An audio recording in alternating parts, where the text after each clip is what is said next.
৬ December দীর্ঘ ১৯ বছর পর কুমিল্লা মহানগর জামাত ইসলামীর কর্মী সম্মেলন হচ্ছে। এ উপলক্ষে বুধবার ৪ ডিসেম্বর সকালে নগরীর কান্দিরপাড় টাউন হলে সাংবাদিক সম্মেলনে কুমিল্লা মহানগর জামাতের আমির কাজী দীন মোহাম্মদ সম্মেলনের সর্বশেষ প্রস্তুতির খবর জানান। সাংবাদিক সম্মেলনে মহানগর জামাত ইসলামীর আমির কাজী দীন মোহাম্মদ ৭১-এর স্বাধীনতা আন্দোলন ও ২৪-এর গণ অভ্যুত্থানে নিহতদের স্মরণ করেন। এ সময় তিনি বলেন, স্বাধীনতার ৫৩ বছর পরেও বাংলাদেশ এখনও সঠিক পথে আসেনি।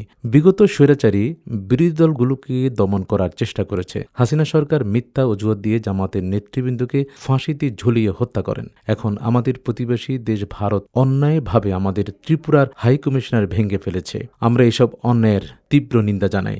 আমাদের কর্মী সমাবেশে হাজার হাজার কর্মী যোগ দেবেন। আমরা আমাদের এই সম্মেলনে প্রশাসন ও সাংবাদিক সহ সকলের সহযোগিতা কামনা করছি। এদিকে সম্মেলনে সফল করতে এবং জানান দিতে কুমিল্লা নগরীর বিভিন্ন স্থানে প্রায় প্রতিদিনে প্রচারপত্র বিলি করছেন নেতাকর্মীরা।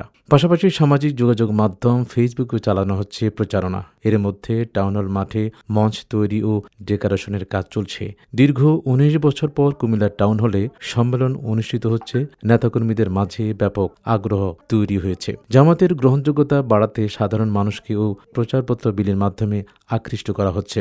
সম্মেলনে জামাতের মহিলা শাখার নেতাকর্মীরাও অংশগ্রহণ করবেন। তাদের জন্য আলাদাভাবে কুমিল্লা কেন্দ্রীয় ঈদগাহ মাঠে বসার ব্যবস্থা করা হয়েছে। ডিজিটাল পদ্ধতিতে টাউন হলের সাথে ঈদগাহ মাঠের সংযোগ থাকবে।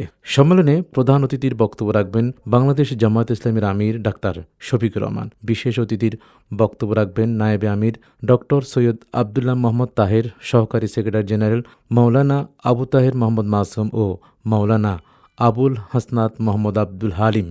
কেন্দ্রীয় নির্বাহী কমিটির সদস্য মোহাম্মদ আব্দুর রব চাকসুর সাবেক ভিপি ও কেন্দ্রীয় কর্মপরিষদ সদস্য অ্যাডভোকেট জসিমউদ্দিন সরকার।